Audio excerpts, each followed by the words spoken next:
আমন্ত্রণ জানাচ্ছি সিলেট ভিউ সংবাদে। স্টুডিও থেকে যুক্ত হয়েছি আমি শ্রাবণী তালুকদার।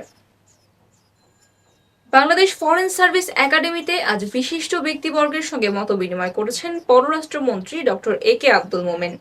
মতবিনিময় শেষে তিনি সাংবাদিকদের সঙ্গে কথা বলেছেন এবং সাংবাদিকদের সাথে আলাপকালে তিনি মন্তব্য করেছেন, বিদেশি কূটনীতিকরা বাংলাদেশে একটু আগ বাড়িয়ে কথা বলে থাকেন, অন্য কোনো দেশে এভাবে তারা বলতে পারেন না।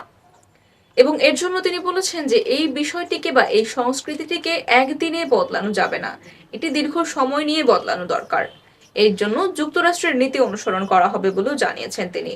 বলেছেন, যুক্তরাষ্ট্র দুর্নীতি দমন করে থাকে বিভিন্ন নিষেধাজ্ঞার মাধ্যমে, বাংলাদেশও এবার থেকে এই নীতিতেই এগিয়ে যাবে এবং এই সংস্কৃতি দমন করার জন্য একটা সেমিনারও করবেন এমন আশাবাদ ব্যক্ত করেছেন পররাষ্ট্রমন্ত্রী।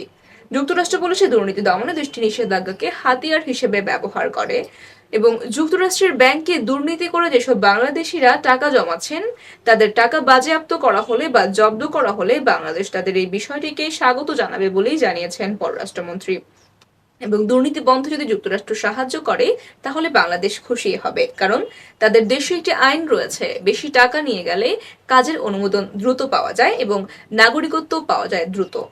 এবং বলেছেন, যুক্তরাষ্ট্রে নয়, শুধু বিভিন্ন দেশেই রয়েছে এই কানুন। তবে এই নিয়মের অধীনে যদি দুর্নীতি করে টাকা নিয়ে যাওয়া ব্যক্তিদের জব্দ করা হয় তাহলে বাংলাদেশ সেই স্বাগত জানাবে। বিশিষ্ট ব্যক্তিদের সঙ্গে আলোচনার বিষয় জানতে চাইলে মোমেন বলেন, তারা তাদের বক্তব্য এবং নির্দেশনা দিয়েছেন। তাছাড়া এই বিশিষ্ট ব্যক্তিবর্গ গণমাধ্যম কর্মীদের জন্য কিছু নির্দেশনা দিয়েছেন। পরবর্তীতে গণমাধ্যম কর্মীদের সাথে সেমিনার করে সেই সব নির্দেশনা জানিয়ে দেওয়া হবে বলেও জানিয়েছেন তিনি।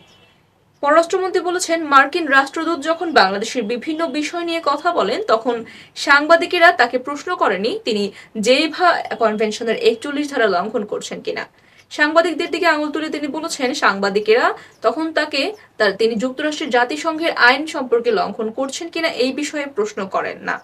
তাছাড়া তাদের দেশে 26%-এরও বেশি লোক ভোট দেন না, এই বিষয়েও কেউ প্রশ্ন তোলেন না, যে কারণে বিদেশি কূটনীতিকরা বাংলাদেশে এসে অনধিকার চর্চা করতে সাহস পাচ্ছেন। এবং এইসব প্রশ্ন সাংবাদিকরা করেন না যে তাদের দেশে অংশগ্রহণমূলক নির্বাচন হচ্ছে কিনা।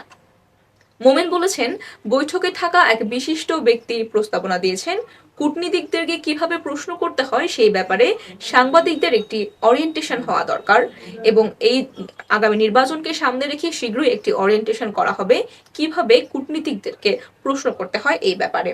এবং তাদের দিক নির্দেশনার বিষয়ে জানতে চাইলে পররাষ্ট্রমন্ত্রী বলেন, আগামী দিনে কিভাবে কূটনীতিকদের ম্যানেজ করা হবে এই বিষয়ে আজকের সেমিনারে কথা হয়েছে। তাছাড়া বিভিন্ন বিষয়েও পরামর্শ দিয়েছেন বিশিষ্ট ব্যক্তিবর্গ। 14 কংগ্রেসম্যান চিঠি লিখেছেন এবং চিঠিতে বাংলাদেশের বিষয়ে কি কি সব ভুল তথ্য তুলে ধরা হয়েছে সেগুলো উত্থাপন করা হয়েছে।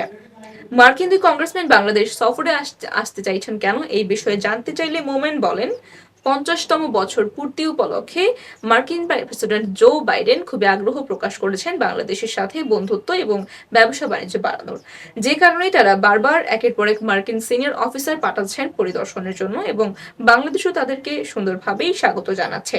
তারা স্বেচ্ছায় এসেছেন, যে কারণে বাংলাদেশও খুশি হয়েই তাদেরকে স্বাগত জানাচ্ছে।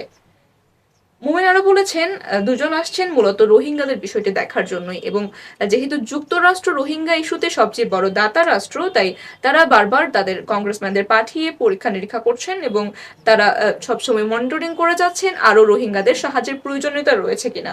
পূর্বে রোহিঙ্গাদেরকে $12 সহায়তা দেওয়া হতো, এখন কমিয়ে তা $8 করা হয়েছে। এবং দুই কংগ্রেসম্যান একটি অনুমোদন কমিটির সদস্য, তারাই টাকা অনুমোদন করে থাকেন, যে কারণে তারা এসে দেখছেন আরো অর্থের দরকার আছে কিনা বা প্রয়োজন আছে কিনা। তিনি এটুকুই বলেছেন আজকের সভাটির ব্যাপারে। এই ছিল আমাদের হাতে থাকা খবর। এতক্ষণ সাথে থাকার জন্য সকলকে ধন্যবাদ।